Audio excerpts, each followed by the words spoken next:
Good morning, everyone. It's been a while since I've been in front of the camera, but I wanted to get on this morning and of course give you a great recipe, but I also wanted to give a shout out to all of my followers. You guys have been wonderful. My page is growing and that's exciting.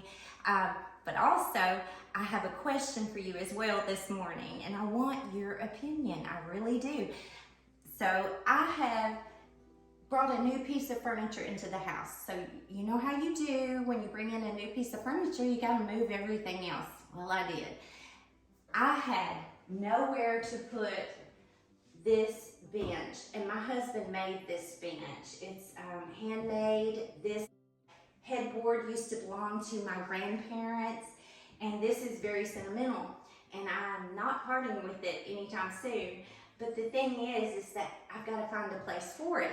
Well, I've always wanted just a small bench underneath this Coca-Cola sign. My husband and I like it open, so we wanted something kind of narrow.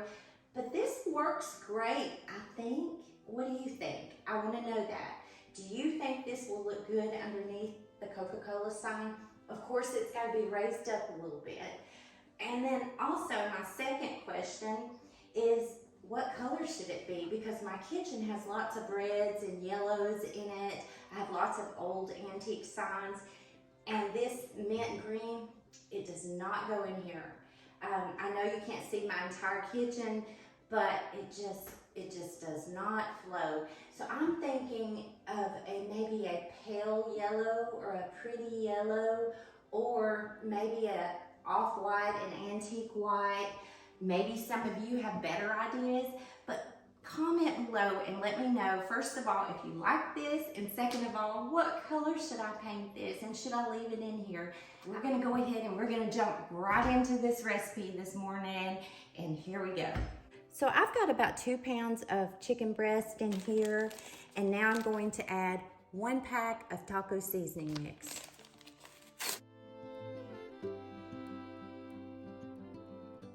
I'm going to add 1 16-ounce jar of the picante sauce.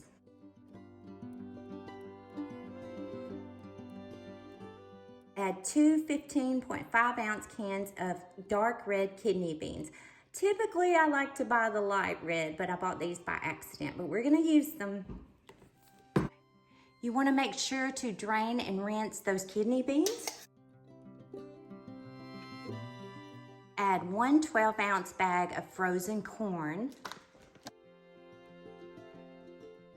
Add 1 can of tomato sauce. Add 1 cup of brown rice. And you will want this to soak maybe 30 minutes to an hour before you put it in here, or you can put it in the microwave for about 5 minutes in some water just to soften it up.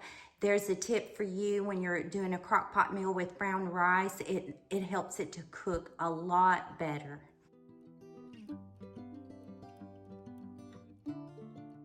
Add 1 cup of water, 2 cups of water. Let's give this a mix.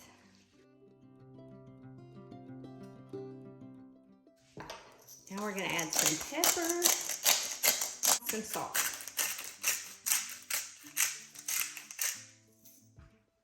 Let's give that another mix. And then you're going to cut this on low, and we are going to cook this for probably about 8 hours on low. About 6 to 7 hours in, you will want to make up a sauce to top this with, and we're going to use some fresh cilantro. You don't have to use fresh, but I love it. It smells so amazing, and you'll need 1/4 cup. And I just pull my cilantro stems through that grater, and those leaves will come off. There's a little hack for you. I saw that online somewhere. I did not come up with that, but it works. Now that we've got 1/4 cup of cilantro, and I did wash that cilantro, we are going to add 1 cup of sour cream. Add 1 teaspoon of minced garlic. Add 1/4 to 1/2 teaspoon of salt, and I'm using sea salt. That depends on your diet. You may need to watch your sodium. And now we are going to add 2 teaspoons of fresh lime juice. I grated about 1 teaspoon of the lime peel as well and put in this. Once you're done with this, go ahead and give it a really good mix. And then we're going to put this in the refrigerator until our Santa Fe rice and beans and chicken are done. And about 7 hours, mine was done, and voila, it's ready to serve. And we just topped it with that sauce we made. This was so delicious. In fact, it was so good that we had this for lunch the next day.